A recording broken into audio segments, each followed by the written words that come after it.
just broke the cork off. Oh, that's puke. Ugh. Okay. I don't know what to do. Maybe I'm just sensing some umami on this. Because, ooh, mama, that's good. I still haven't found my first Blanton's. Hey, everybody. Everything's kind of... I got, like, spider webs hanging off of stuff. It is getting close to Halloween, so I guess spider webs are supposed to hang on stuff, but I don't like it. I don't like it. All right. Dominic. Dominic is watching. Hey, how you doing, Dom? Oh my. Oh my. Are you old enough to watch this? That's really, really cool. Welcome to the show. This is the Bourbcast. You're going to see a different side of me now, Dom. I'll tell you what. I mean, the personality is still the same. Like it or lump it. Oh my. Come on. Scott's watching. Hey, how are you? Why do these perfs, why do they even exist if they're not going to... Jeepers. Fix it, Heaven Hill.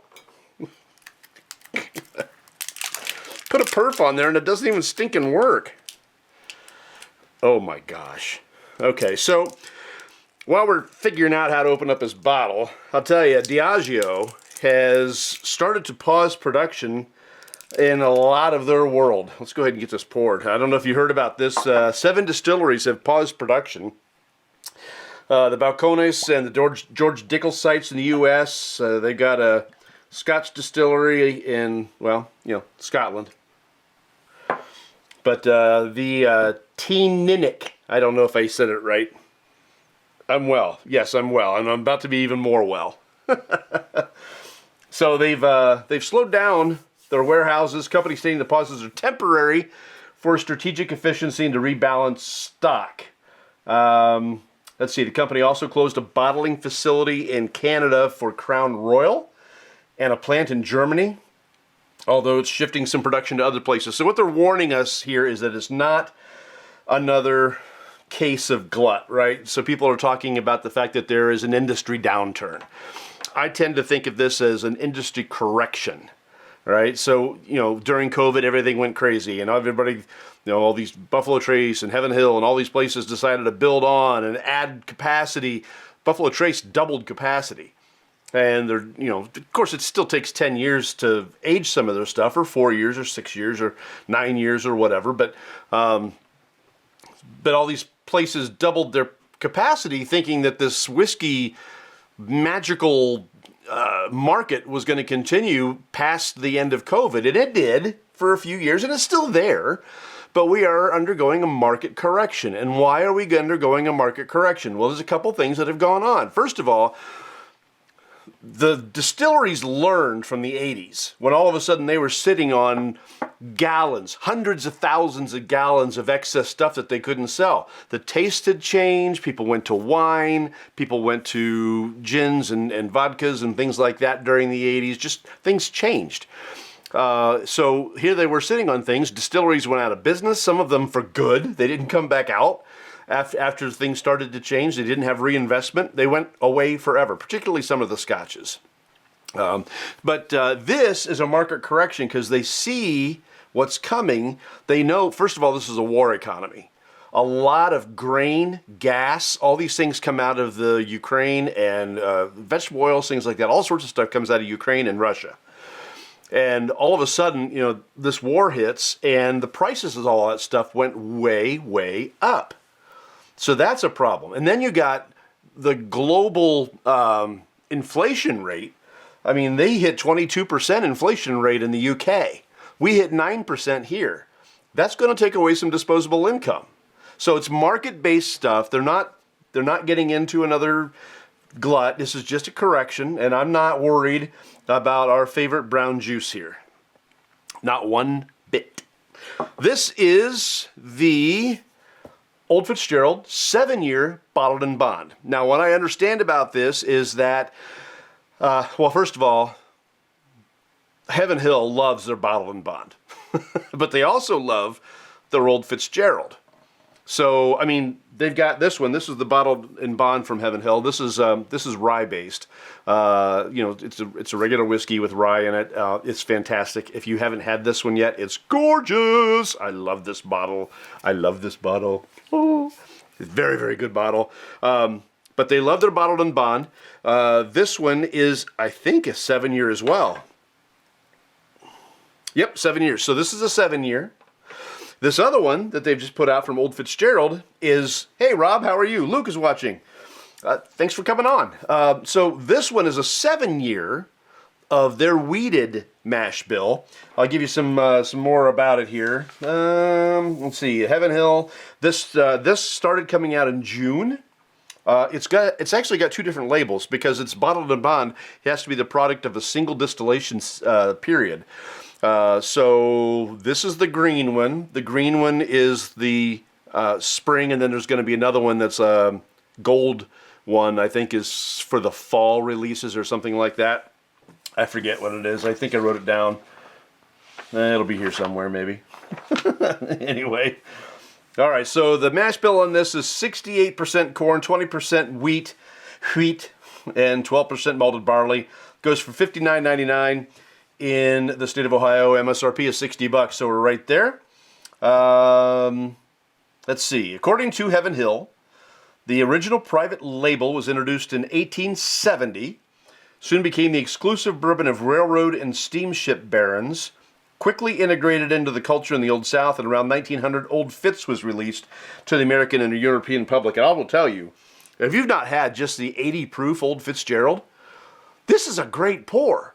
This is going to make this look like a terrible pour. But if you're just looking for something, this is 80 proof. Am I right? 80 proof. This is just the original 80 proof Old Fitzgerald. It's very, very good for what it is. Very, very good. That wheated mash bill right there. Really good, tasty stuff. All right, so let's see. It was one of the few whiskeys distilled using the pot still method at the time. During Prohibition, Old Fitzgerald was distilled under government supervision for the national medicinal trade. Then that guy whose name will live in infamy, Mr. Pappy Van Winkle, came along and bought the brand for $10,000. 10 grand. And introduced the Whisper of Wheat to the original recipe. Diageo eventually owned the brand and sold it to Heaven Hill in 1992, which continues to produce and market it. And this bad boy is Old Fitzgerald. No, that's not what that is. What is that? I don't know what that is. There's something in it. I don't know what that is. I don't know what that is. That's not what I want it to be. That's gross. Ugh. I don't know. I got another one here. Hold on. Here it is. I thought I'd seen beer. So this is some Old Fitzgerald from the 60s. This was actually bottled by Pappy Van Winkle himself. It might have been one of his last batches. I don't remember all the stats on this, but I've had a couple of sips out of this. It was given to me by somebody who had a bottle, and it is beautiful. We'll see. I'm not going to compare it because I don't want to drink this tonight. This is going to be for a special occasion. This is going to be for super, super special occasions. Like, if I ever have a baby. Yeah, okay. So that means it's never going to get drank. So anyhow, Old Fitzgerald 7-year-old bottled and bond bourbon will be the brand's new signature expression, according to Heaven Hill. Comes 155 years after the trademark honoring John Fitzgerald, the namesake of Old Fitzgerald, was first introduced. The release debuts the brand's updated logo and the phrase, "Your key to hospitality." And I like how the bottle kind of has a decanter look too, because they do a decanter. They're very expensive. This is not at $60, but it's got a nice look to it. Let's see. So that "Your key to hospitality" is down here. It's embossed on the bottle itself. So if you blink, you miss it. If you're not looking for it, you miss it. Kind of an iconic line, like vintage ads and things like that. Let's see. The 7-year-old bottled and bond release is intended to be ongoing, like I said. Shares a mash bill with Larceny, Heaven Hill, although they try to make Try to make the Old Fitzgerald a little bit more refined. We're going to find out how refined she is right now. That's what we're doing. Okay? Okay. Ooh, the softness of that wheat mash bill coming right through. Lovely. So, the first thing I'm catching is caramels. Ooh, whew, that got me. That got me a little bit. A little honey on it. There's a fruit.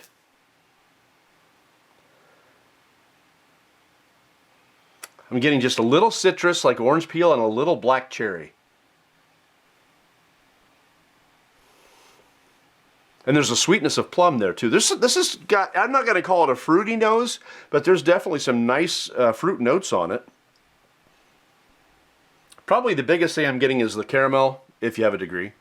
And maybe a little butterscotch. I'm looking for honey, and I can't really find honey, but I found butterscotch. Yeah, okay. All right, so here we go.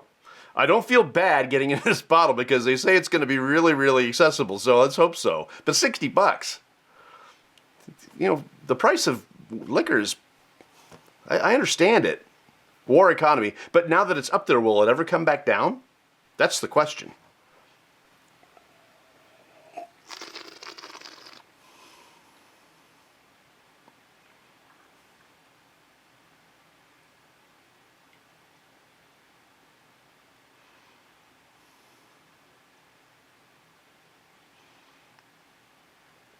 Oh. Boy, oh boy. The mouthfeel on that is silky, gorgeous. The bloom is slow and deliberate. It hangs on the end of my tongue, but it coated the rest of my palate very nicely, giving just that little bit of a kick, which is very, very nice. No tasting notes yet. Right now, I'm still just getting a hold of the mouthfeel of it. It does not drink to the higher proof. So like last week, we did the Wyoming whiskey. And I shared that with my Thursday night group that comes over, and all of them agreed that for a 98 proof bottle Wyoming whiskey, this particular bottle that I have, drank hotter than 98 proof. And it does. This drinks softer than 100 proof. Not a lot softer. You might swap it, 96, 98 proof, something like that. Chris is watching. Hey, Chris. How are you, sir? But this does not drink as hot as other 100 proofers. Very, very approachable. If you're a regular whiskey drinker, I mean, we shared some the other day with somebody. Well, it's at Wyoming. It was 98 proof, and he had to try it. He's not a big drinker, but he joined the group. It's a whiskey group, but he joined the group even though he's not a big drinker, which is fine because we'll teach him gladly. And he took a sip, and it just out of a little communion cup. And it was like a half a communion cup. It took a little sip, and it was too hot at 98 proof. And again, that one is a little hotter than what it says it is. Would this be more approachable to him? I don't know. If he's not much of a drinker, I think even 80 proof would be sting. It'd sting him. So, all right. So let's hop back into it. See if I can get you some notes. I don't think I've left it open long enough. This is a fresh crack. I don't think I've opened it and left it open long enough to be able to really get some of the essence of it. So that's one of the reasons I'm kind of just stalling and reading and swirling so I can get it opened up. All right.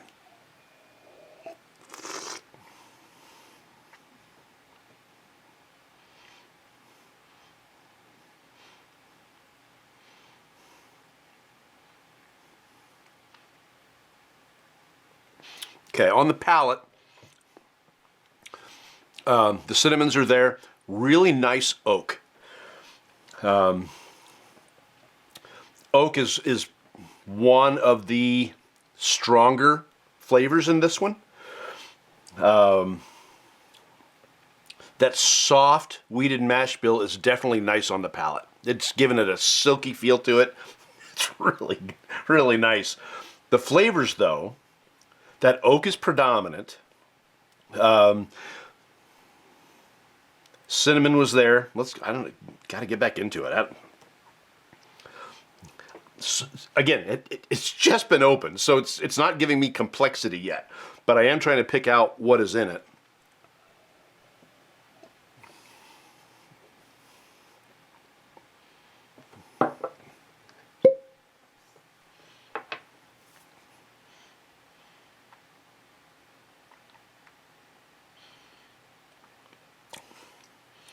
Some of that caramel's in there, caramel, if you don't have a degree.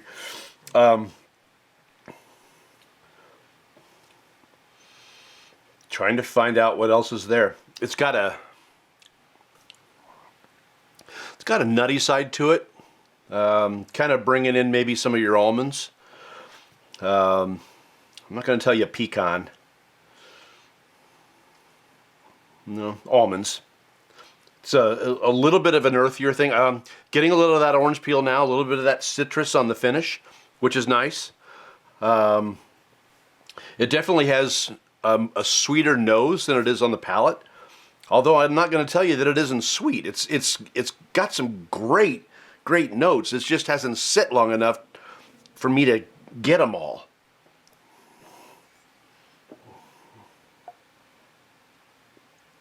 So this is where I feature my bottles first, and then they go to the Thursday group, and so I'm thinking that by Thursday it'll probably be settled down a little bit. Doing well. Been a bit that I have been able to be on. Well, that's all right. That's right. And I changed the nights too, Chris. So it's not your fault. My calendar's so full now, except for Friday night. There's nothing that I don't have scheduled the rest of the week, all day and in the nights. I'm not complaining. I'm just a busy dude. And there will be a time when I will be done being busy. I'm going to just say, okay, that's enough. And something's going to have to go. And I don't know what it is yet because I like everything that I'm doing. Some Wednesdays are going to be free, but some are not. I'm not complaining. I'm not. Stop yelling. I'm not yelling. You guys ever hear that? Why are you yelling at me? That's not yelling. I might be using a stern voice. I'm not getting into this. I'm going to get us all in trouble.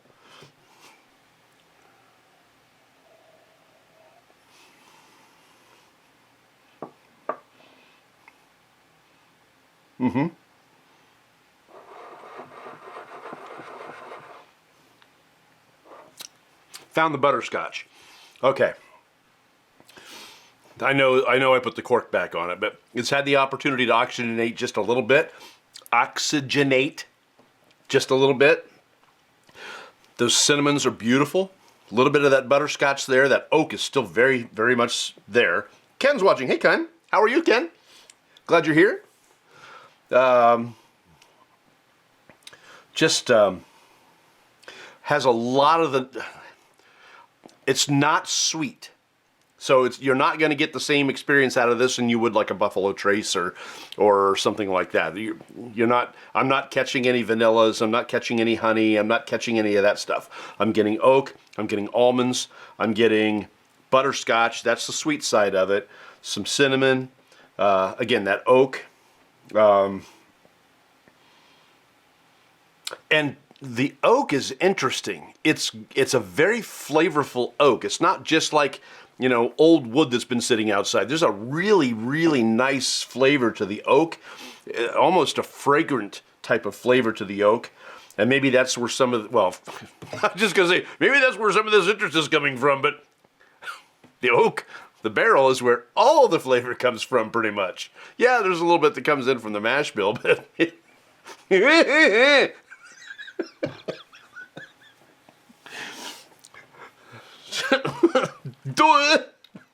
Shut up, Casey. Just shut up and drink. Yeah, dipstick. Oh, that's funny. I crack myself up sometimes. I can just hear the audience. I can just hear you going, duh. Well, I did it to myself first.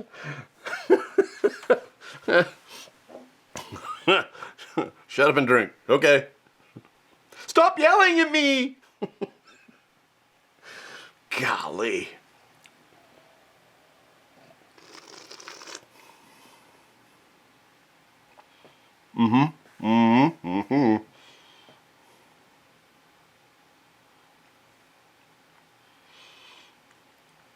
As it sits, it gives me even more. I got a little bit of that cherry. It wasn't black cherry. It was regular cherries. Really nice. Really, and as it sits, that flavor just keeps evolving. But we are on limited time here. So let's evolve it with a little water. Only one or two. 1, 2. That's it. Chuck is watching. Hey, Chuck. How you doing, sir? Doing the 7-year-old Fitzgerald Bottled and Bond. Bottled and Bond is always 100 proof, but it has to be at least 4 years under a government-supervised warehouse. But at least 4 years. It can go more than that. Heaven Hill likes to do that. They've got a 10-year Bottled and Bond. They've got this one that's a 7-year. I showed you that they have the Heaven Hill 7-year Bottled and Bond. So this is just a thing. This is a thing they like to do. Yeah, I'm glad. Hey, good. Yes, I'm with you. I'm with you, Chuck. Heaven Hill is just bringing it. You know, they're continuing to step up their game. As much as they are making this a staple on the shelves, they're going to make this a staple on the shelves as well. So if you are an Old Fitzgerald fan, you're going to find this out there more often. And again, this is the 80 proof version.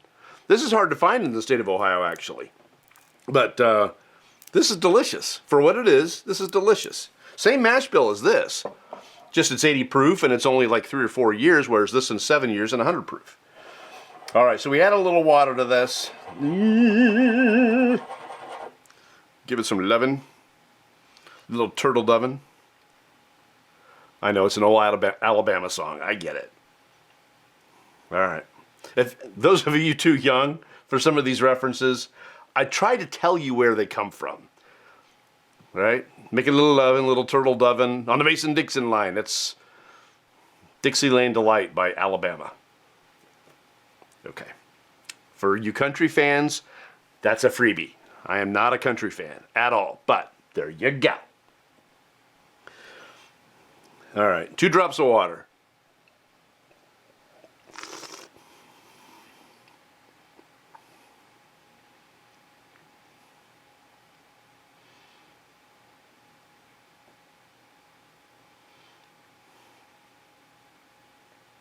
Boy, did that soften it up. Wow. Like drinking a pillow. Kinda killed part of it, actually. The bloom took a lot longer to hit me. It came back with water, but it took a lot longer to come back. The mouthfeel got lots softer, and I got fruit right on the front of the palate.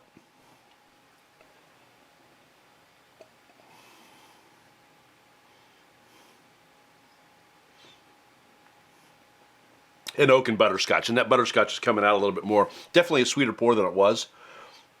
It's actually really nice. And that caramel, salted caramel now with water on it, salted caramel. Okay, so beautiful bottle, nice decanter, premium product. Let's bring out a pretty glass and a fresh, gorgeous ice sphere. Gorgeous ice sphere. It's a gorgeous ice sphere. Yeah. So gorgeous and so icy and so round and so very, very gorgeous. It's about joy and silliness. It's about fun. That's why I do those things. It probably will not be the last goofy little video that I make. Completely with AI, by the way. Like, you knew that anyway. Oh, if you haven't seen this yet, look at that. Isn't that gorgeous? Clear all the way through. It's going to have less surface area than adding ice cubes. And because it's clear ice, it will melt slower than foggy ice spheres. So what you get out of this is you get the cold, but you don't get the watering it down. In time, sure, it's going to melt. It's going to take a while, though. You should be a gorgeous ice sphere for your Halloween episode. I don't know how I'd pull that off. I tend to be literal about things. I freeze my tail off. All right. And the way they're talking about Ohio, I mean, we might have quite a bit of a winter coming up. I didn't even get summer. I mean, shoot. I realized today that I hadn't put... So I work for a newspaper now, and I realized today that I had forgotten to put in my timesheets for the entire month of October. I just forget stuff. The weeks are going too quick, and I didn't get to... I mean, everything's just moving so fast, I didn't even have a chance to enjoy summer, and now it's over. All right, let's do the finger stir.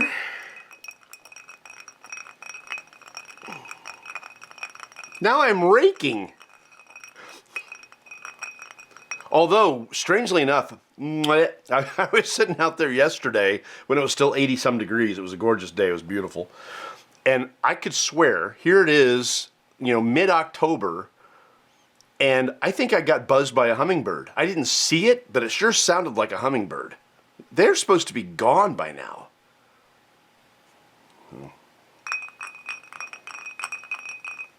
Gorgeous ice sphere for Halloween. My luck is I'd put something over my head that looks like a gorgeous ice sphere, and I'd run out of air really quick and fall down in the street and die. Because guess who probably isn't smart enough to put it in an air hole? Okay.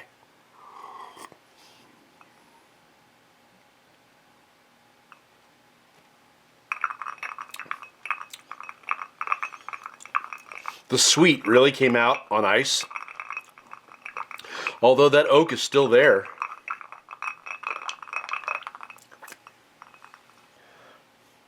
Michelle's watching. Hey. I haven't seen you in a while. Glad you're here. Thank you for watching. I'm still doing this. I'm still just doing it. This is number 284. Bourbcast number 284. And on YouTube. Thank you, by the way, those of you who watch on YouTube, because we just take what we do tonight and we'll toss it up on YouTube later. I now have 400 subscribers on YouTube. That kind of came out of nowhere. It seems like just yesterday I was talking about getting all happy that we had 200. Now we've got 400. So that's kind of cool. We still have way more than that on Facebook, which is awesome. And we don't have near the interaction on YouTube that we have on Facebook, but at least not as immediate. I get more comments on YouTube than I do on Facebook, but I get more people watching live on Facebook because, well, we don't do it live on YouTube. Derp, derp, derp. I thought this was a tape. Change the night, huh? Yes, I did change the night, Michelle. I did. I have a group coming over now on Thursdays, and we sip bourbon. So I had to move it to the only night I've got open that I know is going to be regularly open, and that's Sundays. So sorry that I misled you. So, all right, getting back to this.